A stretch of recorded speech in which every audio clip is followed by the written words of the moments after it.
If you want to spit out your morning coffee, just listen to Mr. Netanyahu, who is saying there is no room for political violence of any kind. No room for violence and political violence of any kind. This is a man who has massacred now maybe 100,000 people, maybe more than 20,000 children. We know that the death toll in Lebanon and Iran combined is now 5,000 to 6,000. There is no room for political violence. His cabinet and his coalition is replete with those who were convicted terrorists. Ben Gvir, Smotrich, who cannot stop encouraging settler violence on a daily basis.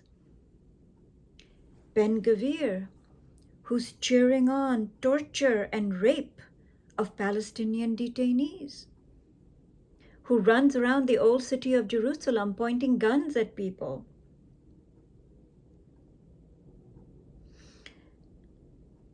A cabinet full of people who openly call for the massacre of Palestinians,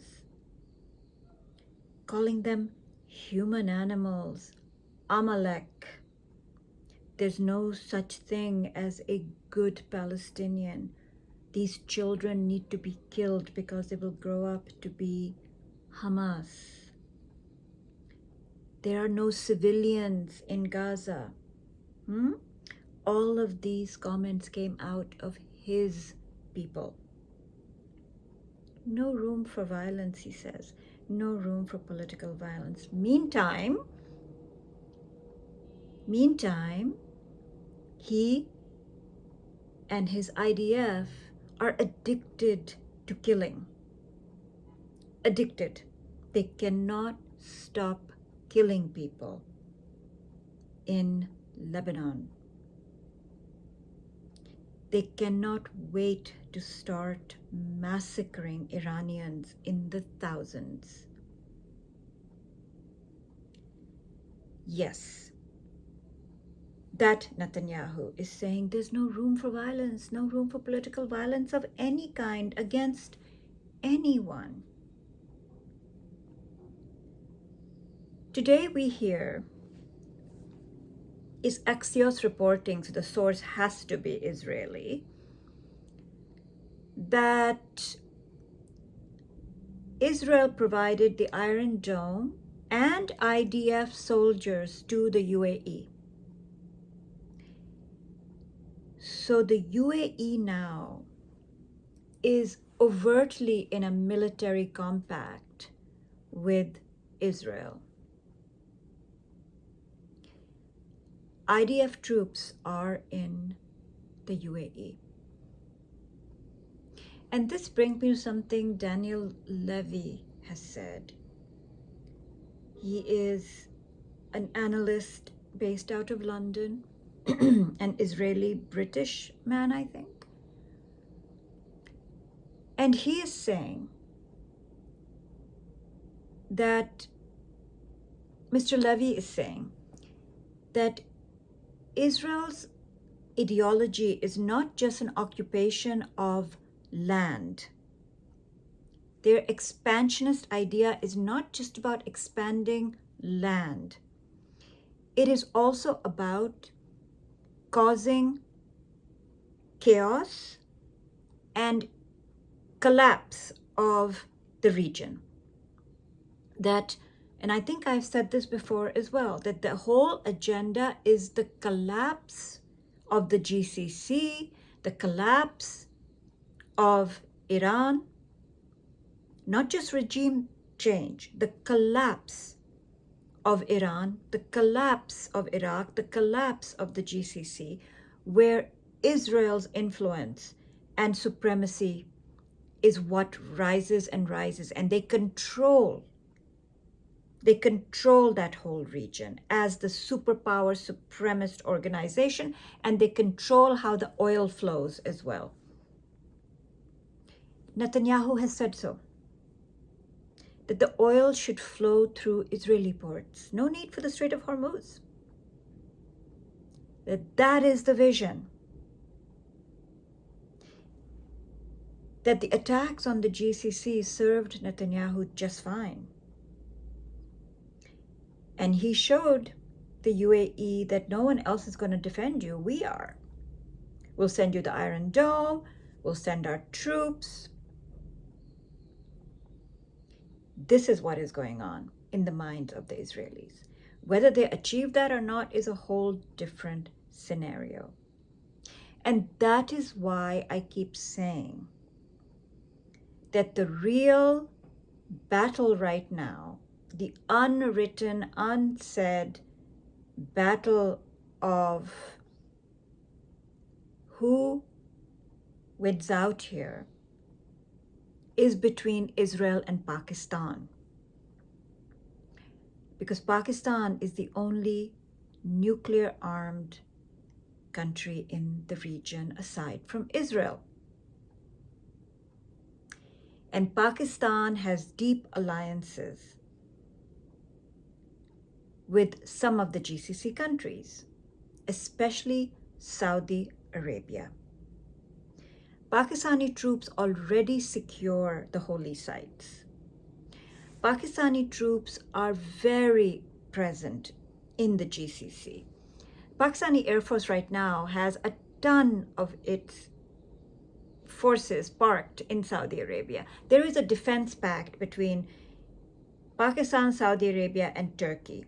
And initially we had said, before the Iran war, initially everybody had said this is an alliance to counter the influence of Israel. And then that got shoved aside when the Iran war happened, and suddenly it became about Iran. Once again, the focus is on what was this military alliance about.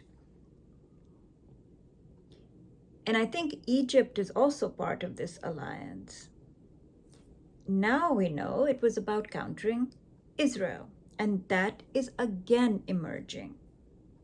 That perhaps Pakistan is saying that we will provide our nuclear umbrella over our partners. That's how I am viewing it. But yes, Levy is saying the same thing, that Israel's expansionist policy only works if they can engineer the collapse of the region and utter chaos in the region. It is not about regime change in Iran. It is about the collapse of Iran and the balkanization of Iran and Iraq. That they become these little Bantustans that can't challenge Israel. That's what it's about. That's the plan. So, it seems the foreign minister of Iran has arrived back in Islamabad for another debrief with the Pakistanis before he goes on to Moscow. Now, we're not sure what is going on back channel, but there's all sorts of rumors that, we do know that he went to Muscat, but that the Saudis also arrived in Muscat to meet with him. And now he's come back to Pakistan for a few hours for a briefing on his way to Moscow. So there's a lot more going on behind the scenes than we can see. Right now, as you know, the US is obsessed with what happened last night in the ballroom. And Mr. Trump is obsessed with his ballroom. So we don't know where the Iran situation stands as far as US policymakers are concerned. But one thing is for sure. The FBI, the DNI, Tulsi Gabbard, the Department of Justice, all have been focused entirely on going after Trump's political enemies. The fact that the Director of National Intelligence showed up in Georgia as the 2020 ballots were being seized in Fulton County by the FBI, the entire focus of the national security establishment is to please Trump by going after the 2020 elections, seizing ballots, preventing voters from voting. The whole ICE campaign seems to be about what they will do next as far as surrounding polling places. So I am not surprised with the catastrophic security failure here.